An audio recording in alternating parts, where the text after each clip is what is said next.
The ocean was winning. By 1941, German U-boats were sinking Allied ships faster than Britain could replace them.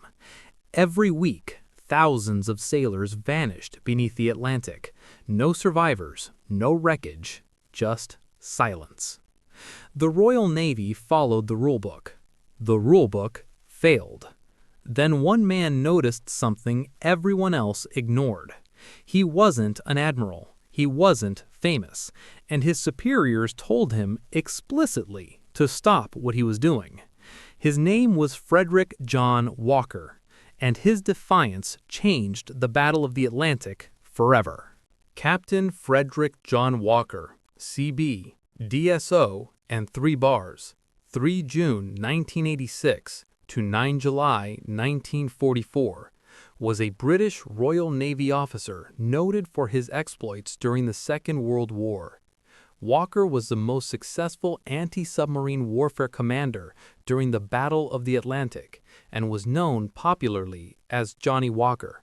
Walker was born in Plymouth. He joined the Royal Navy as a cadet in 1909 and was educated at the Royal Naval Colleges at Osborne and Dartmouth, where he excelled.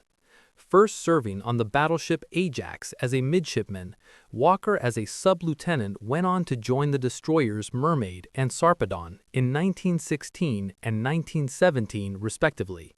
Following the end of the First World War, Walker joined the Queen Elizabeth-class battleship Valiant, serving in a number of capital ships. In May 1933, he was promoted to commander and took charge of the First World War destroyer Shikari. In December 1933, Walker took command of the Shoreham-class sloop Falmouth, based on the China Station. In April 1937, Walker became the experimental commander at HMS Osprey. In 1940, he was appointed as Operations Staff Officer to Vice Admiral Sir Bertram Ramsay. Even so, Walker still had not been given a command, despite his expertise in anti-submarine warfare that would no doubt be indispensable in the Battle of the Atlantic. Walker's first chance to test his innovative methods against the U-boat menace came in December 1941 when his group escorted convoy HG-76, 32 ships. During the journey, 5 U-boats were sunk, 4 by Walker's group, including U-574, which was depth-charged and rammed by Walker's own ship on 19 December 1941. The Royal Navy's loss during the battle for HG-76 was 1 escort carrier, Audacity, formerly the German vessel Hanover, 1 destroyer, Stanley, and 2 merchant ships. This is sometimes described as the first true Allied convoy victory in the Battle of the Atlantic.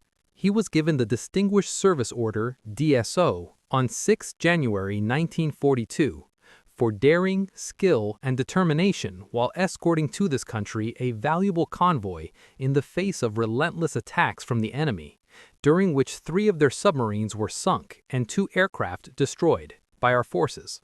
Walker's group succeeded in sinking at least 3 more U-boats during his tenure as commander of the 36th Escort Group. In June 1942, Walker was promoted to captain, dating from 30 June 1942, and he was awarded the first bar to his DSO in July 1942. The Battle of the Atlantic was not glamorous. It was cold, endless, merciless. Convoys crawled across thousands of miles of open water, hunted by invisible predators below. German U-boats didn't need to win battles, they just had to sink ships. And they did. Depth charges were the Royal Navy's primary weapon. Crews would detect a submarine with sonar, called ASDIC, then race toward it and drop explosives into the sea. But the numbers told a brutal truth. Most U-boats escaped, again, and again, and again. Official doctrine blamed bad luck. Walker blamed something else. Walker was obsessed with details. During exercises and real attacks, he noticed a pattern no one wanted to talk about. The moment a destroyer passed over a submarine, sonar went blind. For several critical seconds, the U-boat vanished from detection. That wasn't a flaw. That was an escape window. German commanders knew it. They used it. They slipped deeper, changed course, and vanished into the dark, while British ships exploded empty water behind them. Walker realized the Royal Navy wasn't missing targets. They were attacking the wrong place. Walker brought his findings to superiors. The response? Dismissal, ridicule, and finally, orders to stop. He was told, "Follow procedure." But Walker couldn't ignore the bodies piling up in the Atlantic. So he disobeyed. Quietly. Dangerously. He began experimenting, adjusting depth charges to detonate at multiple depths, not one. He coordinated ships to maintain contact instead of charging blindly ahead. It was unauthorized. It was risky. And it worked. Walker's new method attacked the space, not the guess. Instead of a single pass, his ships circled the submarine. Instead of one depth, charges exploded above, beside, and below the target. U-boats couldn't dive fast enough. They couldn't maneuver. They couldn't escape the net. German radio intercepts began reporting something chilling. British tactics have improved dramatically.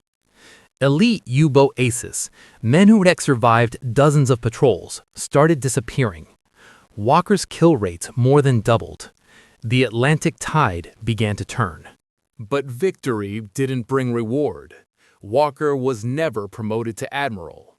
He worked himself relentlessly, sleep-deprived, driven by guilt for every ship he couldn't save. Friends noticed a strain. So did doctors. By 1944, his health collapsed. The man who broke the U-boat threat never lived to see the full scope of his impact. He died shortly after the war, exhausted, worn down, but unbroken. After the war, something strange happened. The Royal Navy quietly rewrote its manuals. Walker's forbidden tactics became standard doctrine. NATO adopted them. Modern navies still use principles he pioneered. He didn't win medals for obedience. He saved lives by being right. Thousands of sailors made it home because one man chose results over tradition. History often celebrates generals, but wars are sometimes won by the stubborn, overlooked officers who refuse to accept failure as normal. Frederick John Walker never commanded a fleet, but in the darkest years of the Atlantic War, he outthought the ocean's deadliest hunters, and he proved that courage isn't always loud. Sometimes it's the quiet decision to ignore bad orders and do what works.